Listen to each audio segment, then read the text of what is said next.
इस समय मैं हूँ राजस्थान के माउंट आबू के पास में, और आप ये जो मेरे पीछे पहाड़ देख रहे हैं ये कभी अरावली के पहाड़ कहलाते थे, मगर अब सुप्रीम कोर्ट के हिसाब से ये पहाड़ अरावली का हिस्सा नहीं है, क्योंकि ये पहाड़ 100 मीटर से छोटा है। ऐसा पिछले कई दिन से मैं यूट्यूब और इंस्टाग्राम पे सुन रहा हूँ, तो आइए देखते हैं कि सुप्रीम कोर्ट का एक्चुअल डिसीजन क्या था। दरअसल आज तक अरावली हिल्स की कोई क्लियर डेफिनेशन नहीं थी, जिस कारण कई सारे माइनिंग माफिया के कोर्ट में केसेस चल रहे थे। तो सुप्रीम कोर्ट ने मिनिस्ट्री ऑफ एनवायरनमेंट से एक कमेटी बनाने को कहा।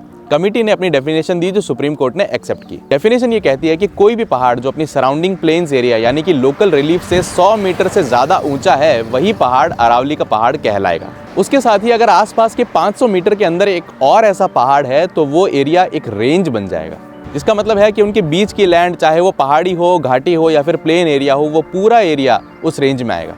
ये बात आज तक एम्बिगुअस थी और इसी का फायदा उठाकर माइनिंग माफिया हिल के टॉप पर नहीं, हिल के सराउंडिंग एरियाज में माइनिंग किया करते थे। सेकेंडली, सुप्रीम कोर्ट ने माइनिंग अलाउ नहीं की है, बल्कि रेस्ट्रिक्ट कर दी है और एक मैनेजमेंट प्लान बनाने को कहा है। टेम्परेली नए माइनिंग लाइसेंस देने के लिए मना कर दिया है। जब तक ये प्लान नहीं बनेगा, नई माइनिंग अलाउ नहीं होगी। ये कहीं मैंडेटरी नहीं है कि 100 मीटर से कम का पहाड़ है, इसका मतलब माइनिंग कर सकते हैं। रिसेंट गवर्नमेंट डेटा के हिसाब से अरावली के टोटल 2% से भी कम एरिया के अंदर माइनिंग अलाउड है, और उसकी भी अब स्क्रूटनी होने वाली है। और जो लोग ये कह रहे हैं कि जंगल और वाइल्ड लाइफ मिट जाएंगे, तो कंजर्व्ड एरियाज में वैसे ही माइनिंग अलाउड नहीं होती है, चाहे पहाड़ हो चाहे ना हो। याद रखिए, कंफ्यूजन का फायदा हमेशा गलत लोग उठाते हैं, इसलिए पैनिक करने से पहले थोड़ा रिसर्च कीजिए। Keep watching and stay curious.